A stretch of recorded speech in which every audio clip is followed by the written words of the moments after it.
Assalamualaikum warahmatullahi wabarakatuh. Alhamdulillah wa syukru ala ni'amillah.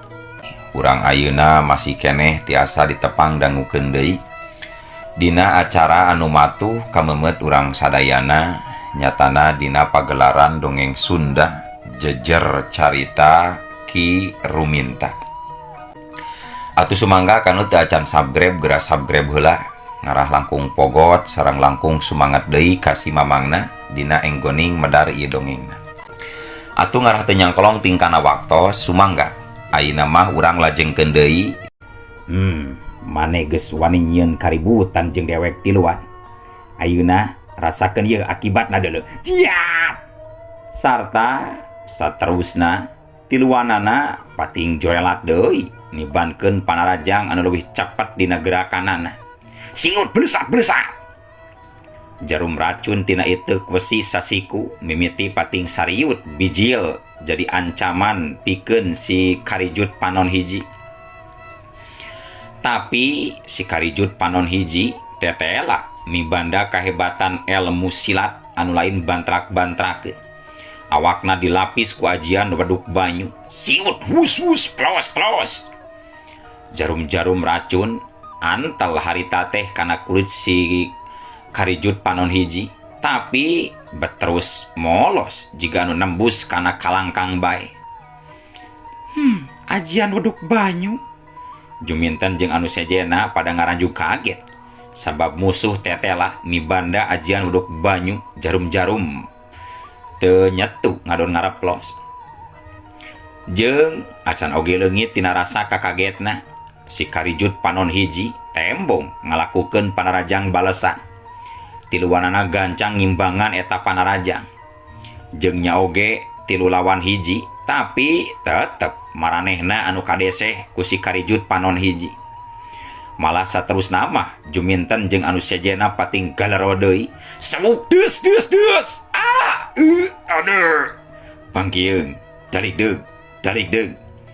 Nenek sarimana ngabangkieung ka tukang ngadalik deug kadorong ku tanaga lawan. Nalika teu kahaja bantrok ngaliwatan leungeun masing-masing. Hiuk sabuk plos. Panarajang Gopur jeung juminten juljol silih susul. Mun taeun mah matak nyilakakeun lawan, tapi kusabab lawan nyidem ajian uduk banyu, panarajangna jadi ngareplos jiga anu narajang kana kalangkang. Sarta sabalikna, waktu si Karijut panon hiji males narajang, duanana mungguh susah nebak panarajang lawan ka mana lumpatna, susah pikeun dibendung jeung disingkahanana. Anu antukna hiu cekuk jebrot jelebet des. Ada tajongan tonjokan peupehan harita ngahantem pisan kan anggota badan juminten Katut Gopur. Cerejeg koleang kedebut. Duanana terus nalamru rubuh bari utah getih. Itek wesi sasikuna juminten maceleng leupas tina cekelanana. Nenek sarimana anu ngabangkieung tembong huntuna kekerot. Waktu nempo juminten jeung Gopur rarubuh. Kukituna nenek sarimana gentak ngalakukeun tindakan. Jirimna loncat kalayan dibarengan ku kakuatan puncakna. Ku si Karijut panon hiji laju ditakis sarta ngalakukeun panarajang balesan. Dada nenek sarimana harita dihantem ngajadikeun nenek sarimana awakna ngajengkang ka tukang ngoleab jauh naker ninggang pagar. Duak deus jebrot jelebet deus. Jengkang koleang gedebut. Nenek sarimana ngagaro panjang bari tina sungutna nyebrotkeun getih hirup lalambaran. Kabeh can aya nu langsung bisa hudang deui ngadon salu mengir nahan ka nyeri. Si Karijut panon hiji kadenge cumarita. So sambat gurumbarane deuleu. Didaguan ku dewek dicadas pangrango ku si Karijut panon hiji gitu. Si Jalumpit bakal ingeteun saha dewek anu sabenerna. Sarta dewek ngajak timangkukna nuturkeun maraneh ti kaanggangan. Sabab hayang nguji ilmu maraneh anu tetela eueuhna naonan geuningan. Cek si Karijut panon hiji bari jorelat leungles. Jerimna ngan ukur sajorelat pisan. Terus ngiles ninggalkeun eta warung. Satu tas rada lila si Karijut panon hiji ninggalkeun eta patempatan. Juminten Gopur jeung Neneh Sarimana. Harita karek bisa carengkat tina ngagolerna. Laju nyokotan ieu kwesina deui anu ngagaloler dina luhur taneuh. Aduh, manusia kurang ajar si setan alas deh. Gara-gara manehna urang jadi tetulus dahar yeuh. Rasa lapar ngadadak leungit yeuh.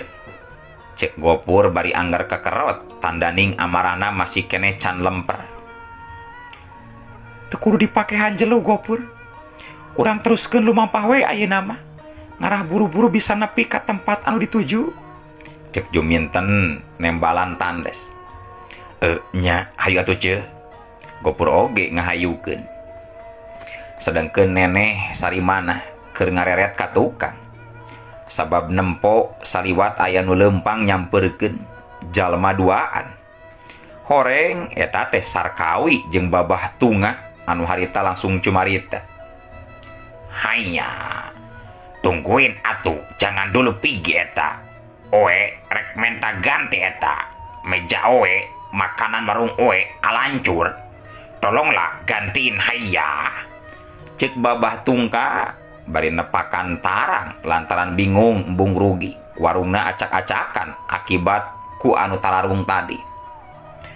Atuh Neneh Sarimana kadenge harita ngawalon. Heh, urang Cina teu bisa gampang kitu bae atuh nagih ganti ka pihak kula. Alatan warung maneh aya karuksakan. Ieu kaayaan lain salah kuring tiluan deuleu. Jadi teu kudu ngagantian karugian maneh. Bener teu ce? Neneh Sarimana bari ngareret ka Juminten. Anu dereret gancang nyarita. Bener pisan. Ulah sangeunana minta ganti deuleu. Bis ditambahan sia ku aing diruntuhkeun warungna sia. Cek Juminten nyaritana galak ngandung ancaman. Hayya, salah oe naon? Oe minta ganti ka arajeun tiluan anu kalibat masalahna eta hayya. Hayya we sia, mending jempe deuleu. Mending sirah bencar atau kumaha sia? Sok sakali deui ngomong minta ganti, wayahna tah urut teh kudu bencar pisah jeung raga deuleu. Cek Juminten bari ngangkat ieu kwesi sasikuna ka luhur. Sarkawi anu tita tadi jempe kadenge harita ngilu nyarita. Atuh seeutik we menta gantina. Piraku 20 benggol mah eueuh. Para jawara. Jadah sia, kalau maksa kitu. Bosan hirup sia teh ha? Geus we lah ce. Urang tinggalkeun ieu tempat. Karena naon ngalainan jalma burung seperti gitu. Urang kudu buru-buru nepi ka tempat anu dituju ce. Sarta urang uruskeun hal anu leuwih penting. Ulah ting didenge lah obrolan jalma teu parenting mah ce. Untung sia duaan teu jadi dipaehan deuleu. Hayu Gopur, Neneh, urang indit di dieu euy. Ciat. Iya. Corelat, celeng. Les. Ngan sakilat tilu jirim harita pating jorelat terus ngariles ninggalkeun eta patempatan. Hayya, mereka malah kabul ha. Susul Sarkawi, susul hayya. Aduh, babah. Geus lah teu kudu susul bah. Moal kasusul. Nya tinggal ridokeun we aja lah. Barang yang rusak mah sugan kagadian ke kumilikan leuwih gede bah. Sarkawi menta sangkan Babah Tungka ikhlas narima kayan tempat warungna anu geus hancur. Hayya, terserah kamu Sarkawi ha. Oe pusing 7 keliling mikirin orang Sunda yang pada jahat dan tak punya hati hayya.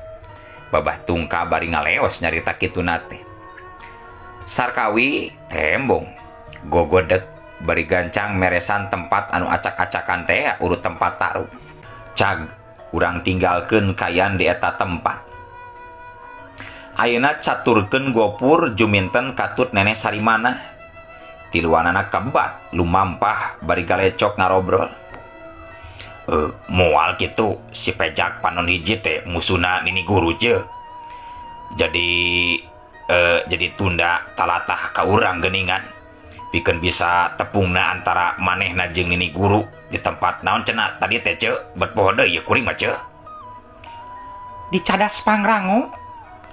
Nya ta eta di Cadas Pangrango. Bangunna mah eta si pecak panon hiji teh geus lila neundeun dendam ka nini guru jiga nama ce.